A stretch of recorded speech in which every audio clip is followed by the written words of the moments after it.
Hello everyone, this is Raees coming at you. So I hope you guys are safe at home during this lockdown period. So do tag along as my colleague Veer and I shall present to you today our assignment for the Communicating with Parents module. Without further ado, let's get started. Okay, so basically this is our agenda that we are going to cover throughout this presentation. This is the case of a grade 4 student named Jennifer. The girl works satisfactorily, but her mother is over-concerned with her performance at school. Her mother often comes and repeats the same grievances with the educator. She keeps pressurizing him as she feels that less attention is given to her ward, whom she claims is among the best.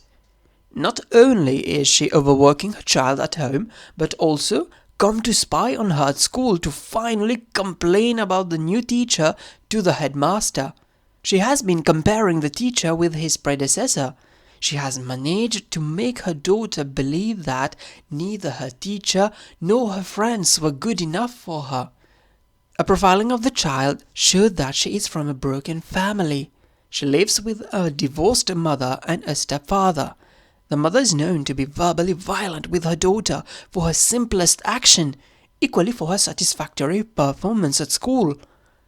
Jennifer is compelled to find herself in a competitive mood as she is incessantly compared with her sister. Lately, the child has exhibited a drastic behavioral and educational change. She comes to school with dark circles under her eyes and would eventually doze off during lessons. Adding to that, she barely completes any classwork or homework, and these would often be accompanied by imprudent mistakes, which is unlike her. The poor girl has become so helpless that when the teacher called her to her desk to inquire about her, she started yelling that this was none of his concern and that no one can do anything for her. Shortly afterwards, she burst into tears. This was the last straw. As a result of this, the teacher immediately wrote a letter to convoke her mother to discuss about the learning and behavioral issues that Jennifer is exhibiting. Thank you, Raees. Hello, everyone. Well, before coming to the specific questions that will be asked by the teacher, it is important to note that we should always start a conversation on a very positive and light note. This helps to make both the teacher and the parent comfortable. Obviously, we will start by showing respect by greeting and introducing each other. But coming to the key questions, we will begin by asking the parent about the routine of the child. As you all know, that as learners, it is very important to have a good eating habit in order to concentrate in our studies. Even as adults, we are unable to concentrate well if we are hungry. In the case of children, it is even more important to have a good breakfast, especially with a sufficient intake of fruits. We will try to know from the parent whether Jennifer is eating well or not. Now, why is this question? As we have seen in the case study, Jennifer is showing signs of fatigue and weakness in class. So we never know. This might be because she is not eating well at home. Along with good eating habits as teachers, we need to ensure that our pupils are sleeping sufficiently during the night. It is normally recommended to have around 7 to 8 hours of sleep daily. In the case of Jennifer, it does not seem to be the case. In the case study, we learned that she had dark circles on her face and she always feels sleepy in class while the teacher is explaining. Therefore, it is important to ask the parent this question because maybe she is not sleeping well at home. That's why she is unable to concentrate in class. Another main issue that we have seen in the case study is that Jennifer is leaving many imprudent mistakes which she never used to do before.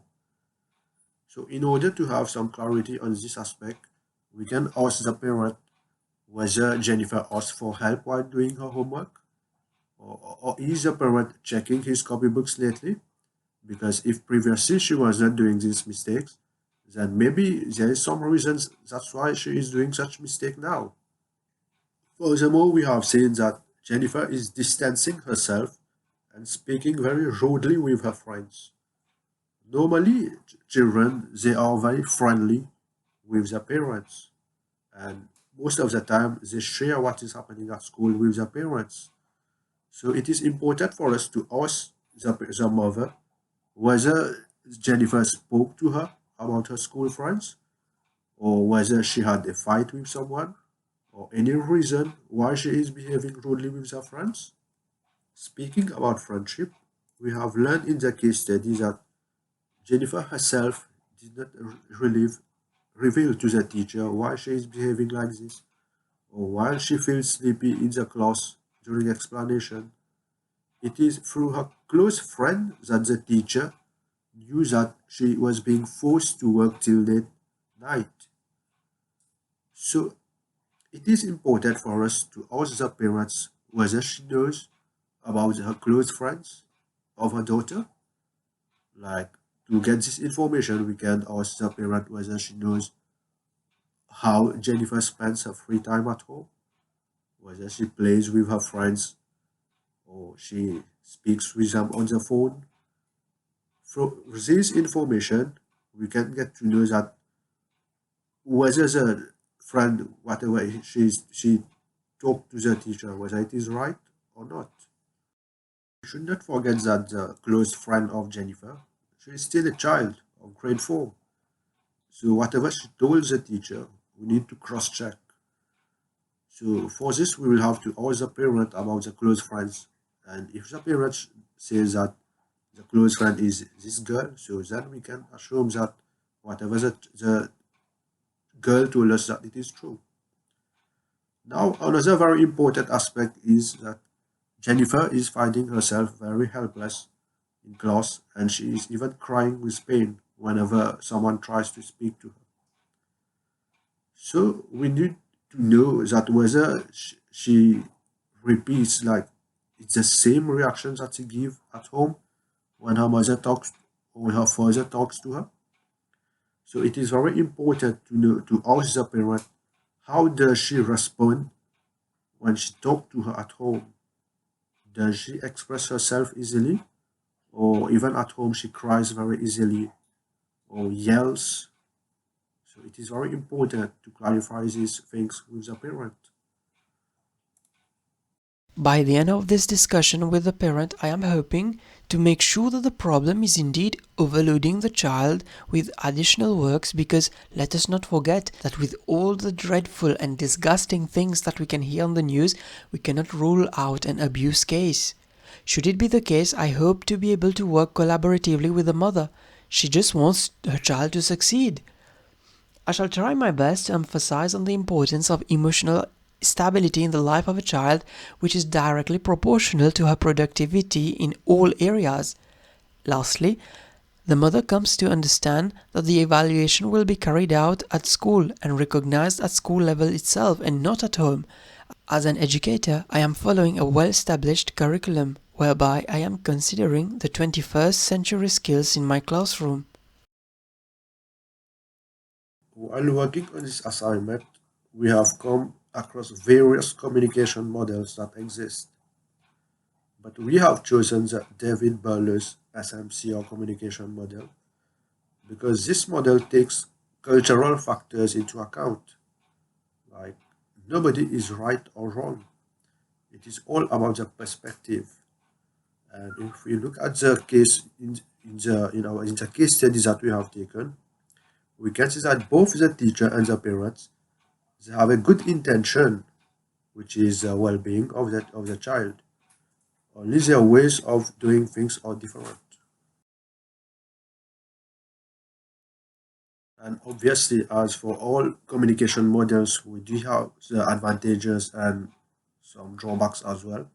So for this communication model, we have seen that some challenges may be like if the treatment, that is the way the message is conveyed in the beginning itself, is incorrect, this will affect the way the parent will respond to the teacher.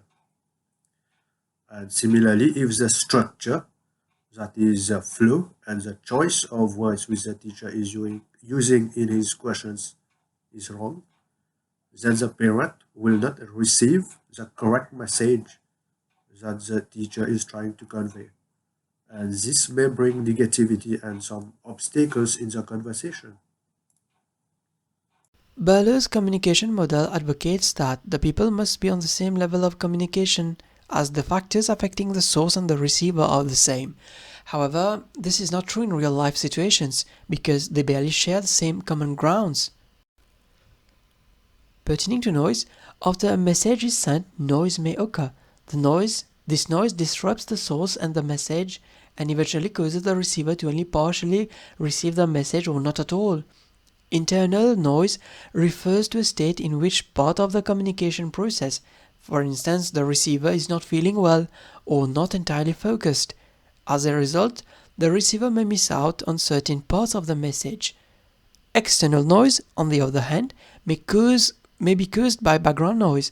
This also causes the receiver to potentially misunderstand certain parts of the message.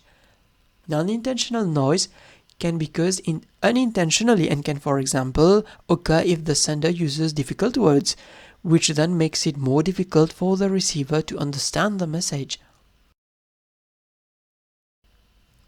Taking Berlos' communication model into account, effective communication builds understanding and trust, and when the educator and the parent understand each other, will be able to work together to support the child's well-being and development. Firstly, be warm. When you see parents in person, smile, shake hands, and make eye contact. Make parents feel valuable by listening. When you listen well, you get more information about the child and her family background. You show parents that you value their experience, ideas, and opinions, and take their concerns seriously. Always let parents finish what they are saying before you speak. Be positive and use a simple language. Always start by sharing the positives about a child's learning, the behavior and experiences as well. Think before you speak. Also, use ordinary, everyday language that the parent will understand. When raising concern with parents, this demands lots of preparation because parents naturally feel upset and stressed by these conversations. You have to talk about issues pertaining to the behavior of the child without any judgment. Be objective and focus on facts. Check what parents think about the issue. Remember that the perception of what's appropriate can differ between cultures or contexts, right?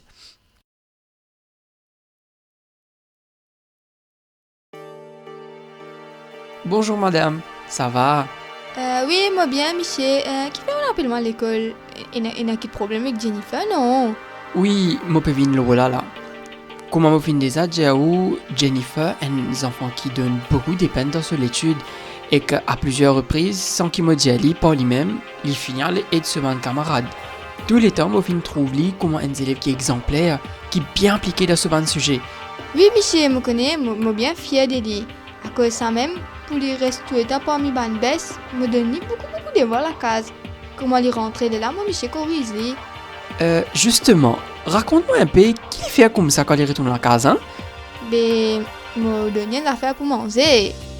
Là, mon fait lier dans cela, ça, mais me donner un peu de devoirs, jusqu'à lui finir lui.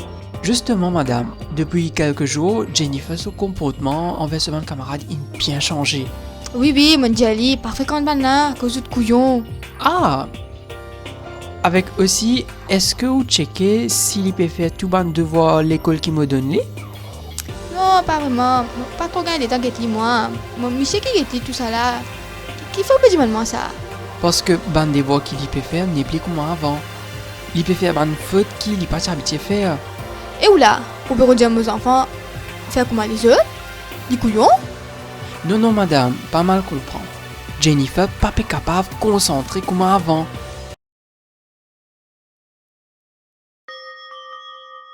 Mon remarqué, comme on peut expliquer dans la classe, il commence casse-cou et il dormit. Au début, moi j'y pensais, un petit fatigue, mon laisse à cause, moi connais, qu'il y a un enfant qui est vraiment brillant, mais avant-hier, il commence à pleurer comme un démoni s'il est correct. Et là, mon préfère appelle où pour comprendre vraiment qui peut arriver. Non, il est correct, lui. C'est juste que mon pensée, il a trop beaucoup de pression l'eau lit. Il est tellement content où qu'il n'est pas capable de dire où. Vous croyez ça, Michel? Qui vous conseille, moi? Au fait, get ça. Il y a une quantité de voix qui me donnent mes enfants tous les jours. Jamais me pas donne extra beaucoup de voix qui se pour bizarre parce tous les temps là-dedans même. Il y a encore des enfants. Il est extra important pour ce développement qu'il y ait un temps pour lui avec la famille et ce bon camarade également. Mais là, il n'est pas péquin tout ça les temps là. Au contraire, s'il n'est que l'eau des voix, comment il vient un petit peu plus grand, il vous finit dégoûté qu'apprendre.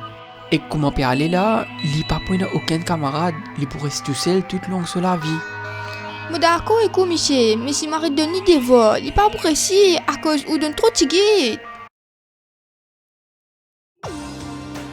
Non, mon papa dire qui ou bizarre de donner des voix nettes. Ou gain droit de donner, mais donner bien tigit, c'est-à-dire un des voix par jour. Parce qu'il est en classe, nous fait beaucoup les autres activités que Jennifer bien content participer. Voilà, get ce van travail. Bah, autant? Oui, madame, sur l'éducation, pas uniquement, c'est qu'il y en a dans le cahier. Un des voix par jour, est là à la fin de la semaine où vous trouvez l'infini faire beaucoup sans qu'il est fatigué. En vérité, comment on peut trouver ou même, il n'est pas vraiment nécessaire ou peut donner autant de voix, à cause qu'il déjà y a beaucoup à faire dans l'école. D'accord. Merci beaucoup, Michel. Moi, pour essayer de causer avec mon Michel tantôt. Ou nous verrons me aujourd'hui là. Merci. De rien. As you have heard it from this conversation, I decided to go for collaborating as conflict management technique. Why is that? Well, I am the new teacher for this class, and it is perfectly normal for parents not to trust me right away because they know nothing about my way of working. Jennifer's mom wants the best for her child, like any other parent. Her actions so far reflect her communication skills. I wanted a win-win solution. Notice that I never told her that she is wrong at any point in time during this conversation. Had I done that, she would have been on a defensive mode and shut down immediately. Once she stops being receptive, the communication process fails, and Jennifer continues to suffer. Let us not forget that I am the pedagogue here. I know what is best for my student, and I need to ensure her welfare. I needed to reassure Jennifer's mom that there is a meticulous job ongoing with the child at school, and it was of utmost importance to give her proofs of these, hence why I showed her the works done at school level. My main goal was not to attack the person, even though I knew about the fact that she has been criticizing my teaching style behind my back, but really I wanted to help my student who cannot keep up with her academic studies due to her situation at home. Once reassured, I seized this opportunity to explain to her why giving too much work can be detrimental for the child. Ultimately, she will come to realize that we are on common grounds when it comes to the success of Jennifer. In the long run, as she sees the progress of her ward, trust shall follow because there is concrete proof that I mean business. Okay, basically, communicating with parents is an art. Human nature is such that you can be completely taken by surprise by some responses. We have come to realize that it demands thorough preparation as every scenario is going to be different. As future educators, communication skills is of utmost importance. We need to be aware of the right strategies to consider before meeting parents. From our role play, the parent came to realize how her methods were affecting her child. She is thinking for the welfare of the latter, but the approach is wrong. By being objective and use of facts to show how much work is being done in class, the parent is reassured in regards to the work being done, and a healthy collaboration will definitely develop between the educator and the parent, whereby ultimately it is Jennifer who wins. Well, for me personally, teaching is all about communication. Without good communication skills, we cannot expect ourselves to be good teachers. In the class, to give instructions, we need to be good communicators. To motivate our pupils and to show them our care, we need to communicate well. Most importantly, as primary educators, we need to be able to maintain good relationships with the different stakeholders of the school. Children are not mature enough to be able to take good care of themselves. Therefore, as educators, we need to ensure that we communicate well with responsible parties so that they trust us and collaboratively we can work for the well-being of all the pupils. A good communication is key to strengthen and to maintain any relationship. Thank you, everyone. We humbly thank you for your kind attention.